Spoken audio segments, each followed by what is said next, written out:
എന്നെ പേളിമാണി ബ്ലോക്ക് ചെയ്ത്. കഥ ഞാൻ പറയേ. ഞാൻ ഭയങ്കര പേളി ഫാനായി. പേളിനെ കാണാൻ വേണ്ടിയിട്ട് ഞാൻ അത്ര കഷ്ടപ്പെട്ടിട്ടൊക്കെ ഹൈദരാബാദ് പോയി കണ്ടിട്ടുണ്ടായിരുന്നു. അവർ അത്ര ഇഷ്ടമായിരുന്നു. ഇപ്പോഴും അവരുടെ വീഡിയോസ് വ്ളോഗ്സ് ഒക്കെ കാണൽ കുറവാണ്. ഇന്റർവ്യൂസിലൊക്കെ ഗസ്റ്റിനെ ഒരു ഹാൻഡിൽ ചെയ്യുന്നത്, ആ ലൈറ്റായിട്ട് റീൽ ചെയ്യുന്നതൊക്കെ ഇപ്പോഴും എനിക്ക് ഭയങ്കര ഇഷ്ടമുള്ള കാര്യമാണ്. പക്ഷേ ബിഗ് ബോസ് കഴിഞ്ഞിട്ട്, അതായത് ബിഗ് ബോസ് രജിത് കുമാറിന്റെ ബിഗ് ബോസ് കഴിഞ്ഞിട്ട് ആ സമയത്ത് അദ്ദേഹത്തിന്റെ ഭയങ്കര സ്ത്രീവിരുദ്ധ പരാമർശവും പിന്നെ നിലപാടുകളോടൊന്നും എനിക്ക് ഒട്ടും യോജിക്കാൻ പറ്റില്ല കേട്ടോ. അപ്പൊ ഇതിങ്ങനെ പക്ഷെങ്കിൽ ആൾക്കാരൊക്കെ ആണെങ്കിൽ ഫുൾ ഒരു സപ്പോർട്ടും. അപ്പൊ ഞാൻ ചെയ്തത് എന്റെ പ്രശ്നം എന്തെങ്കിലും ആണോ? ആൾക്കാരൊക്കെ സപ്പോർട്ടാണല്ലോ, പക്ഷെ എനിക്ക് ഒട്ടും അംഗീകരിക്കാൻ പറ്റില്ല.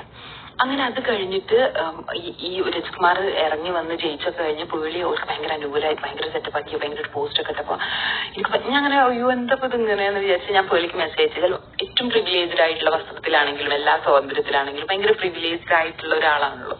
അപ്പൊ ചിലപ്പോ ഇനി ഇതൊന്നും അറിയാഞ്ഞിട്ടാണോ ഇദ്ദേഹം പറഞ്ഞിട്ടുള്ള ഈ സ്ത്രീകളുടെ വസ്ത്രത്തിനെ കുറിച്ചും ബാക്കി കുറെ കാര്യങ്ങളെ പറ്റി പറഞ്ഞത് അറിയാഞ്ഞിട്ടാണ് ഞാൻ പേളിക്ക് ലിങ്കൊക്കെ അയച്ചു കൊടുത്തിട്ട് പറഞ്ഞ് നിങ്ങളിങ്ങനെ ചെയ്തപ്പോ കുറെ വിഷമമായി. നമ്മൾ ക്രിട്ടിസൈസ് ചെയ്യുമ്പോൾ കുറെ രീതിയിലും ഏത് ഭാഷയിലും നമുക്ക് ഞാൻ ഏറ്റവും മാന്യമായ രീതിയിലാണ് ഇവിടെ പറഞ്ഞത്.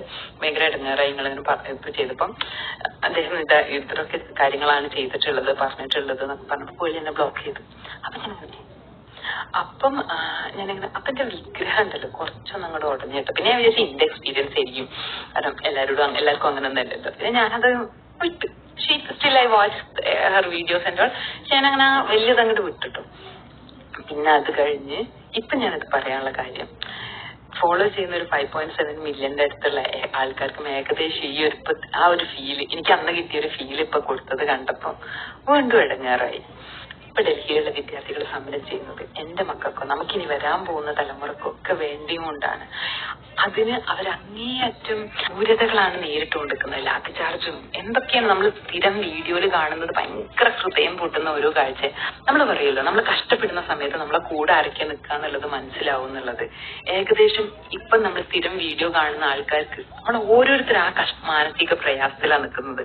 ഈ സമയത്ത് നമ്മളുടെ കൂടെ ആരൊക്കെ നിന്നിട്ടുള്ളത് എന്നുള്ളത് നമ്മൾ കാണാതെ പോകരുത്.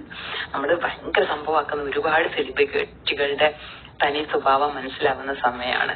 ഇത് കഴിഞ്ഞാലും ഓൽക്കൊക്കെ ഇനിയും ആൾക്കാരെ ചിരിപ്പിക്കും ഒക്കെ ആവും. പക്ഷെങ്കിൽ ഈ സമയത്തിൽ ആരൊക്കെയാണ് കൂടെ നിന്നിട്ടുള്ളത് എന്നുള്ളത് നമ്മൾ മറക്കാതെ പോകരുത്.